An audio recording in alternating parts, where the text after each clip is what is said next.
Joining us now is Senator Jeff Merkley, Democrat of Oregon. Senator Merkley, thanks very much for being here tonight. And I know that you were a yes vote on extending those unemployment benefits, so congratulations on that vote today.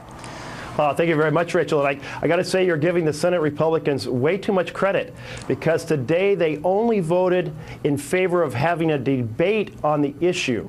They did not vote in favor of closing debate on the bill itself. In fact, we anticipate that based on McConnell's proposal today, they're going to try to attach conditions that will make it extremely hard to pass unemployment. And so we need to really rally people across America to have them weigh in with their senators that not only should we debate the issue, we should actually restore the unemployment program. So their vote today is essentially a vote to move forward in the process of potentially voting on the bill. But you're expecting that means it's just going to mean more obstruction and no guaranteed even up or down vote? Yes, this sounds so absurd across America, but today the vote was to close debate on whether to debate, and then they're forcing us to take an intervening day before we actually vote on closing debate, and only then later in the week will we actually start debating the bill. And at that point, McConnell has said he'll put forward a proposal, and it will probably have to do with dismantling parts of the Affordable Care Act to try to actually pass this through the Senate. So we are a very, very long way from having a Senate proposal go forward. And I hope citizens across the country will weigh in heavily about how outrageous it is to shut down this Bush-era bipartisan program that's carefully calibrated to increase the number of unemployment weeks during periods of high unemployment state by state. Very carefully calculated. It should absolutely go forward, but we're not close to getting it done. In terms of your reference there to it as a Bush-era program, as far as I understand it, as long as this program has been in existence, when it has been voted on outside of big budget deals, when it's been voted on as a standalone thing, there's never before been conditions, pay-for conditions attached to bills like this, have there? That hasn't been the way this has been dealt with in the past. Not in all cases, but primarily it has been an understanding that this does not need a pay-for, and for good reason, because these are funds that go to families, that keep a financial bridge to the next job during periods of high unemployment, and the funds they spend in the community help the economy recover, reduce the unemployment rate, which then in turn retires this program. So it's self-retiring.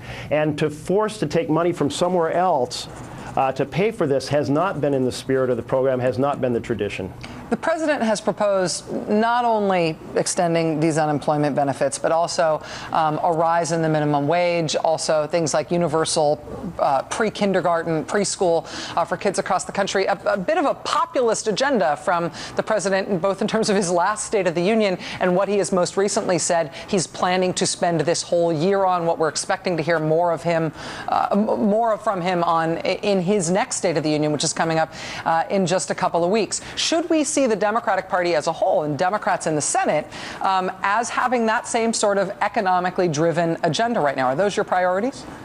Absolutely. What we see in this society across America is huge income inequality. I know you address this all the time, but 95% of the new income going to just the 1% at the top. Huge differences in wealth. We are losing living wage jobs. Out of the Great Recession, 60% of the jobs we lost were living wage, and only 40% of the jobs we're getting back are living wage. So families are going from middle class with benefits to near minimum wage, part-time jobs, no benefits, that you just can't have a good foundation for a family, which means you have to have help creating new jobs that are living wage. And in the meantime, you need these bridges of unemployment insurance and food stamps. And right now, the Republican Party has been becoming the program, basically, or the party of the Grinch and Santa Claus putting coal in the stocking for the American families. And so here we have Marco Rubio trying to reshape the image, and we have this memo from the Republican Party in the House today